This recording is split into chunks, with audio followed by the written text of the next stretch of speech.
Good evening, folks. Ken Hovind here in the crew at Dinosaur Adventureland, June 29, 2023. We are recording, have to upload later. We're still having internet problems. Looks like the Starlink thing is coming not soon enough. Tomorrow, maybe? Or? They shipped yesterday. Shipped yesterday, so we shall see. If they can find Linux on the map, they'll bring it out to us. So be praying about that. Finally get a little better internet. We're going to be doing the last part about the Ice Age and how this fits into the Bible, and then some comments on comments if there's time. Okay. So we believe God ought to get the glory for his creation. We're on Rumble, Ken Hovind Official, on YouTube, Genesis Baptist Church, and on Odyssey. I don't even know what that is, brother. Is that? Doesn't matter. Go look at it. Push a button. Okay, make it work. We're on drdino.com. That's our website and our phone number. If you want to talk to one of us, 855-BIG-DINO. I'm extension 3. Okay. Tonight, forgot to move that, 29th, my daughter Marlissa's birthday. So let's sing Happy Birthday to Marlissa, the Dinosaur Adventureland song. You ready? 1, 2, 3, 4. This is your birthday song. It isn't very long. Happy birthday, daughter. Okay. Her wedding's been played 50 times on America's Funniest Home Videos. She said, Dad, would you do my wedding? I said, honey, I'd be glad to. Type in Ken Hovind's daughter's wedding. 1 minute long. Okay. You want someone to help someone who just needs a little helping hand here? We got a couple of guys wrecked their teeth in drugs, and now they're saved, love the Lord, want to serve God, and they work here at the ministry, and it's $3,500 to fix the drug-ruined teeth. So we're helping them get their smile back. If you can help us with that, that'd be great. Okay, so we're going to go to slide number 365. 365, enter. So far, we have covered God made everything in 6 days. That's what he said in the Bible. Earth was designed to be inhabited, but today only 3% of it is habitable. Something changed. The flood destroyed it. Okay? The original Earth had water under the crust and a canopy of ice above. I know there are some creationists who don't believe that. They're wrong. I'm right. Okay? Very simple. Tell them I said so. Okay. And the fountains of the deep broke open, shattered that canopy, which then, because it's super cold ice, was magnetic and was drawn into the poles, dumping on the poles, forming a rapid ice age. Okay?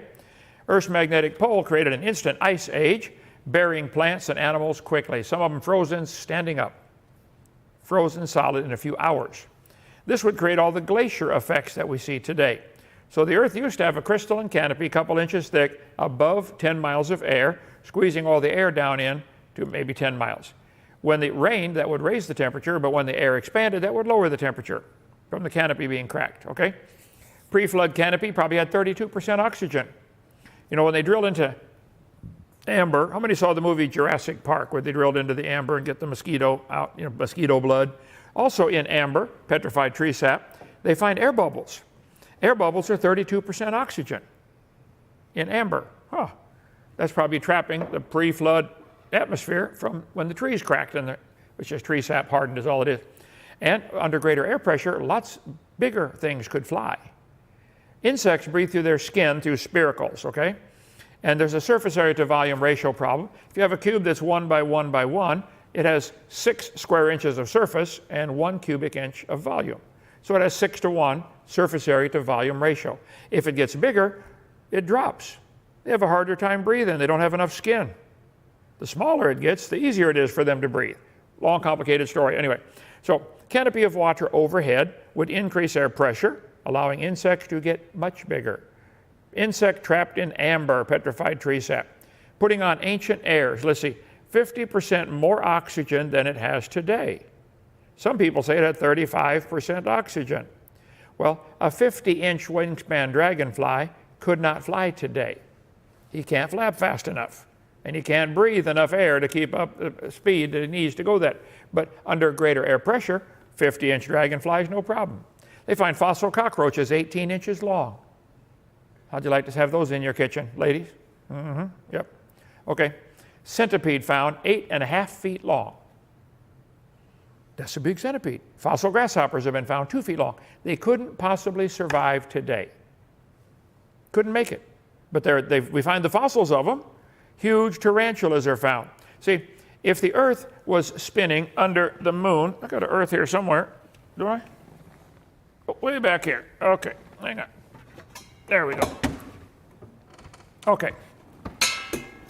The moon is up, we'll call this the moon today, okay? The moon is up there holding a bump of water called the high tide. It holds it right under the moon, while we spin around. So that means the water's always being sucked into that bump from all sides, and from one side, it's pulling the water in at the same speed the Earth is turning the other way. Tidal pumping. Earth has a tide because of the moon. The moon is constantly pulling water in from all sides. From one side, it's pulling it in at the same speed the Earth is turning. The tide pumping up and down, as far as the moon goes, it just holds the bump. But as far as on Earth, that tide's going up and down every 6 hours, 12 and a half minutes. Tidal pumping, it's called. That would take the rocks and roll them around against each other, like a rock tumbler does, and round them off. See, at the North Pole, the Earth is turning 0 miles an hour. At the equator, it's turning 1,038. This textbook's wrong, 1,038.6, depending on your altitude. So the moon is holding that bump. And the water is constantly rushing in as the Earth spins. From one side, the water is rushing in at the same speed the Earth is turning the other way. So if the water is rushing sideways at 1,000 miles an hour, what would that do?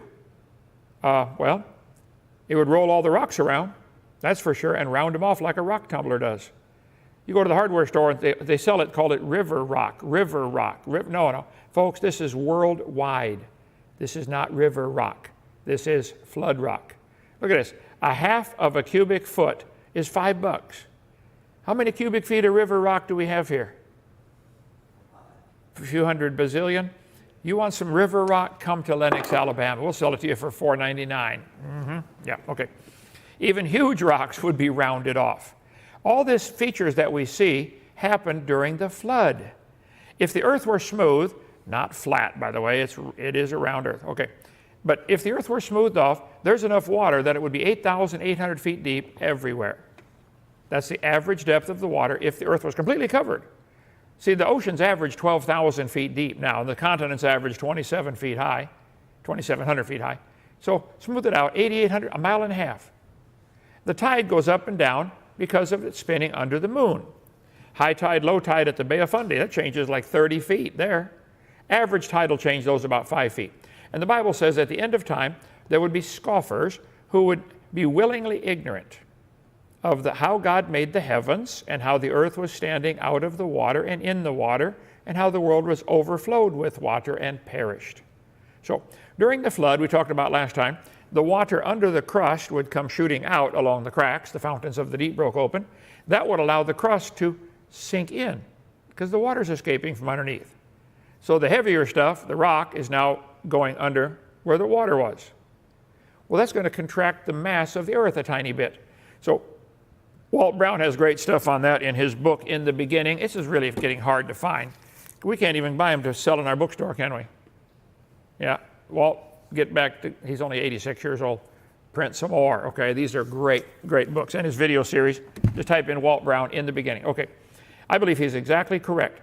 The cracks of the earth would widen, allowing the basalt underneath to squeeze up, making the continents slide away.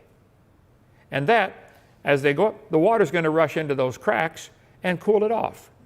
They tell the kids in school there are magnetic reversals. There are no magnetic reversals. Read my lips. None, okay? No magnetic reversals. Areas that they call of weaker magnetism, it's not a reversal. The average magnetic intensity was what they were measuring, but they call this stuff a reversal down here. No, it's not. There's no way the Earth's magnetic field can reverse. That's just an excuse to try to explain the weakening magnetic field and the Earth being billions of years old. It's pure propaganda. So these continents were squeezed, the rock layers, from the side. Let's see, what's it say right here? The force had to be a horizontal compression. I agree. The mountains are squeezed up like pushing carpeting into the wall, it wrinkles up like that. That's what happened during the flood, okay? Lateral compression is the best explanation for the folded mountains. That would happen automatically when the fountains of the deep broke open. See, the flood answers all this stuff. Google folded mountains. They're all over the earth. What happened here? This was rapid formation from Noah's flood. How much sideways pressure would it take to push mountains up like that? A whole bunch, right? So the earth cracked up and is still cracked up today. There are fault lines all over the place. Nobody argues about that. San Andreas Fault, Hayward Fault, New Madrid Fault. And there's still some water trapped in the crust of the earth. That's why we have thermal vents. If there's hot water shooting up into the bottom of the ocean, where does it have to be coming from? Deeper than that. Hello? It's no naked genius to figure that out. Some of them are on land, like the geysers in Yellowstone and stuff like that. But over, I think, 3/4 of them are in the water, underwater, thermal vents. So the scoffers are ignorant of the creation, the flood, and the coming judgment of God. The hunt for Earth's deep hidden oceans. What is this? They're finding large amounts of water detected in the mantle. You know, there's still a lot of water in the crust of the Earth, a whole lot, like more than's on the surface. Huge amount of water in Earth's mantle. Wow, let's see. Jules Verne had an idea of ocean deep below the surface in the journey to the center of the Earth. Earth's mantle may contain many oceans worth of water. Wow, New Scientist magazine, 8 years ago. With the deepest 1,000 kilometers down. That's about 620 miles, okay? This implies a bigger reservoir of water on the planet than previously thought. If it wasn't there, we would all be submerged. Most of the water is still trapped in the crust of the Earth. They find it in diamonds. You can read this article for yourself. Deep sea hydrothermal vents. What is this? Our oceans may have 6 times as many hydrothermal vents as they thought. Hot water shooting up into the bottom of the oceans. There might be more than they think. Whoa, okay, doesn't matter to me, okay? As the water escaped to the top, the crust would sink in a few hundred feet, making the Earth speed up. Now watch this. If an ice skater pulls their arms in, they spin faster, right? Put your arms out, they slow down. If the crust of the Earth sank in just a little bit, the Earth would speed up. You're concentrating the mass closer to the center. It's simple laws of inertia, okay? That may explain why all the ancient calendars had 360 days in their year. And now we have 365.2422, which is why they have a leap year every 4 years and they don't have one on the 100 year, except for the 400 year. It's a long formula. Forget it. Look it up. Okay, so escaping water and sinking crust would speed the Earth up a little tiny bit. Ancient calendars. In the 8th century BCE, they don't like to say BC anymore because somebody might say, oh, before Christ. We're talking about Christ. So now they call it before the Common Era. In the 8th century BCE, civilizations all over the world either discarded or modified their old 360-day calendars. Wait a minute. You mean 800 years before Christ, 1,000 years after the flood, they realized our calendars aren't working anymore. Summer's not coming in the summer. Ancient Romans used a calendar with 360 days. Ancient Egyptians had 360 days. They said, they added an extra 5 days. A long time ago, Ra, who was the god of the sun, ruled the earth. That's why Mr. Nelson said he legally changed his name to R and Ra. He thinks he's going to rule the world, the sun god. Mr. Nelson, you have to be bright to be a sun, okay? Let's see. Early Egyptian calendar had 360 days. Some had 365. Let's see. They devised a 365-day calendar. Seems to have begun around 3100 BCE. Well, that would be, 500 years after Noah's flood? They finally realized our calendar's off. I think the Earth sped up. Just Hovind theory, okay? Seems to have begun around 3100 BC. I'm going to call it BC because I don't want to leave Christ in there, okay? Before 2000 BC, Egyptians, or Babylonians in today's Iraq, use a year of 12 alternating 29-day and 30-day lunar months, giving a 354-day year.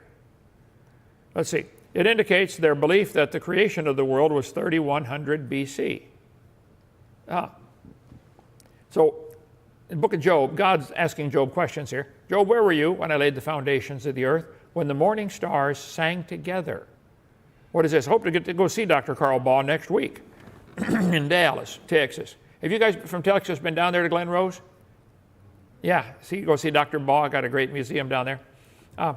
Let's see, Dr. Baugh thinks the canopy of ice would change the radio waves of stars into audible sounds.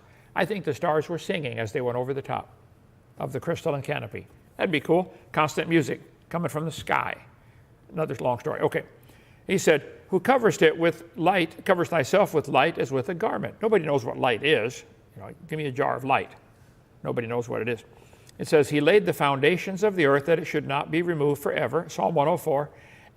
Thou coverest it with the deep as with a garment. So God covered the earth with the ocean, completely flooded it. At thy rebuke they fled. At the voice of thy thunder they hasted away. Now watch verse 8. They go up by the mountains, they go down by the valleys. This is an odd, archaic English way of saying something.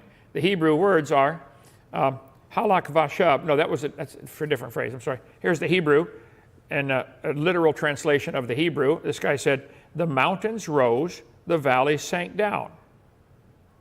Psalms 104:8 is saying the mountains are lifting up and the valleys are sinking down. If the earth is covered in water and the mountains lift up and the valleys sink down, what's going to happen to the water? It's going to run down into the hole, right? Here you go. Many translations of the Bible, the mountains rose, the valleys sank down. The mountains rose, the valleys sank down. This is correct. Mountains rose up, the valleys went down. The mountains rose up. These are all different Bible versions and how they translate it. So what's happening? The mountains are rising up. They flowed over the mountains. They went down into the valleys to the place you assigned for them. That's the non-inspired version. Let's see. The mountains rose, the valleys sank down. The mountains came up and the valleys went down. Mountains rose, the valleys sank. Mountains rose, the valleys sank. This is what it teaches anyway. What's happening at the end of the flood, the mountains are lifting up and the valleys are sinking down. That's going to make the water run off. Mountains rose, the valleys sank. It's interesting. The fractured plates of the earth from Noah's flood would be flexing up and down as they settle into place. This would be why many mountain ranges seem to follow the coastline. If the earth is covered in water and one place lifts up a little bit, the water's going to run down. Duh, right? It's interesting, the mountain ranges all over the world follow the coastlines. Why is that? The Norwegian mountains follow the North Sea. Okay. The Italians got all kinds of mountains over there following. I think they happened at the same time. The mountains rose, the valleys sank down. South American Andes mountains follow the South Pacific. So the Bible says the water assuaged, means it sank down. And it says the waters returned from off the earth continually. That's the Hebrew phrase I was looking for, halak vashab. The water was going and returning, sloshing back and forth. That would happen if the mountains rose and the valley sank. The water would slosh around for a while. Okay, let's see. I think the sedimentary rock were laid down during part of the flood. Mountains folded up, and the water sloshed back and forth, wiped them off clean, and deposited new layers on top. I think all the features that we see on planet Earth today in geology are best explained by the flood. The plates of the earth, one place lifts up, someplace else goes down. Water's going to run off. And in some places, go racing off, depending how fast it tips, okay? Ripples in sand created by wind and waves. You know, they're finding giant ripples in the Sahara Desert. They're saying these are not wind-blown sand dunes. These are water ripples, only huge. There's a video about that somewhere. I'll find that. So the surface would be eroded, new layers deposited on top. I think all the unconformities we see are best explained by Noah's flood. And the ark rested in the 7th month upon the mountains of Ararat. I think they found Noah's ark, not on the mountain, but in the mountains of Ararat. Type in Ron Wyatt Discoveries, W-Y-A-T-T. In the 600th year of Noah's life, the 2nd month, the 17th day of the month, all the fountains of the great deep were broken up. Genesis 7. He'd gone in 7 days before that. So in the 601st year, you can read Genesis 7 and 8 and put the dates together. We'll call it February the 2nd. February 10th, he goes into the ark. Rain starts on February 17th. Then the ark hits bottom 5 months later, and the ark rests in the 7th month. Then the tops of the mountains are seen. Noah takes the cover off the ark. He tells the bird, go forth, or tells the birds go out. So a total time in that ark was a little over a year and 17 days. So during the time before the ark rested, Noah saw 880 tidal changes. Well, if the ark rested in the 7th month, why didn't he get out? Well, the water's not all gone yet. It's still going and returning, sloshing back and forth, and the ground is still muddy, and there's nothing to eat out there and nothing to build your house with. So how long would it take to grow a garden? Anywhere from 80 to 120 days. So Noah waits in there 5 extra months, and by then the ground dries out and everything starts growing. You You can have a garden in 3 to 5 months, easy. So all the seeds that are floating around would begin to sprout. Not a problem. Noah released the dove. Dove couldn't find any place that it liked, came back home. Released it again, came back with the olive branch, released it again, and didn't return. Okay? Noah, a dove couldn't find a place to rest because the ark had moved away from the mountains. The plates flexed and the mountains submerged, maybe. Okay. Just because Noah was in the ark for a year does not mean the whole world was flooded for a year. Some places might have only been flooded for a few days or weeks. The time in the ark does not equal the time of the whole earth being flooded. It says the waters decreased continually till the 10th month. So you can put together all the dates in Genesis 7 and 8 and find out a year and 17 days. So as the tide's going up and down, this is what people don't get. Noah wouldn't even feel the tide going up and down, but it's rushing in and out of that bump. It's the sideways movement of the water that rounds off all the rocks. Took some pictures today of our gravel pit here where we are, part of my tour. We have gravel, sand, clay, in that order. Hold it. But this textbook says you end up with gravel, sand, clay. Huh. How did they know? It's that way worldwide. Gravel, sand, clay. Gravel, sand, clay. 7 layers of gravel. They begin in Alabama and go all the way to North Carolina. They were made by the moon when the water's sloshing back and forth. The Bible said in the last days there would be scoffers who would walk after their lust and say, where's the promise of his coming? They're going to be willingly ignorant of how God made the heavens. They don't understand what it was like, and they don't understand the flood. It was destroyed by a flood. So I believe the Bible is absolutely true. God made everything in 6 days. It was destroyed by a flood, and that explains all the geology we see today. Okay, I said I'd try to get to some comments on comments tonight. We got time for a few of them here. Let me switch slides. My voice is about gone. Let's do a few of our comments on comments here tonight. Amanda said, this is going to be complicated for you, I know. I love your humor and how you slap the obvious back on the table. Thank you, Amanda, appreciate that. Absolutely nothing like the manner of or competence of a real scientist. Oh, so Rudolph does not think I'm a real scientist because I laugh and joke. Rudolph, go get your own channel. Do it however you want, okay? Amanda, getting lost in the endless wonders of God's creation while pretending to be more important and intellectually superior than we really are. What are you living for? Who do you see in the mirror? When your journey is complete, what's next? Any chance you could be at war with the truth? Yes, Rudolph, I think you definitely are. She nailed it. Happy birthday, Lydia. That's the daughter, Lydia, 12 years old. Kent is changing lives. Well, thank you. Want to be happy birthday, Lydia. Great job as usual. Can't figure out how anyone could not believe in the flood of Noah's era. I can't either. Well, they don't want to believe in that flood because that represents the judgment of God. They don't want to give God the authority to judge his creation. Too bad. Someday their knee will bow. Let's see. You should read. Okay, I do. I read pretty fast. Okay. Is it possible that during the flood, because less moon-influenced tide, that the ice that came down, it was all ice came down and froze everything on the poles? I'm not sure I understand that question, but I do believe the canopy collapsed, got sucked in and dumped primarily on the poles. And it would be super cold, 400 below zero ice. Philip writes in, so do cows produce cows or do cows produce milk? Philip, I don't know what grade you're in, but listen carefully, okay? Cows produce a lot of things. They produce gas. They produce stuff you don't want to walk in the pasture. They produce air they breathe out, okay? They produce a lot of, they produce sweat.